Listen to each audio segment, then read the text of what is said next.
Hello and welcome to episode 2 of making a membrane clarinet goblet, where I'm going to take the top goblet part and make a new prototype and test how it sounds.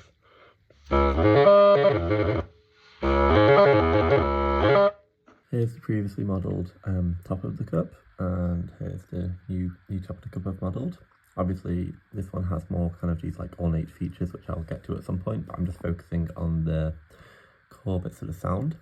And a key difference in the internals that I'm trying out is that the design of the pipes in this are like very close to each other, whereas this one has more kind of dead space and infill between these. I'm not sure if this will actually make the sound better or worse, but it should make the design more compact anyway. You can see this better from the side here. This one has these kind of like square shaped tubes, whereas this one has these kind of teardrop shaped tubes and a lot more empty space. I also used the same approach that in the frog whistle of making separate parts for the tube and for the more voluminous spaces to try and avoid any issues with the sound. Here it is in the slicer. So it seems this, the multiple objects and slicing approach seems to be okay so far. So we'll give this print and see how it actually sounds. Here it is out of the printer with a metal tube stuck in it. There was a few surface quality issues, but that's fine for now because I'm only worrying about the internals, and the print took way longer than expected. Here's the old one.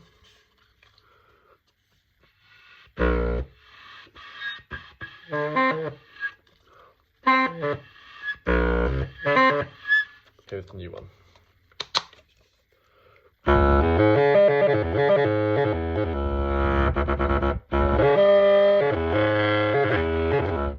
So yeah, a lot easier to play. I think you could see in the previous one I was really struggling to get a note out, even though it had the same mouthpiece.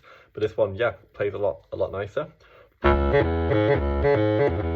think it also isn't quite as long, but yeah, I need to do more investigation to figure out really what are the determining factors in the sound quality and stuff. But I think some of the fixes I've applied from the frog flutes of making the wool thickness around the pipe nice and high are probably having a big effect.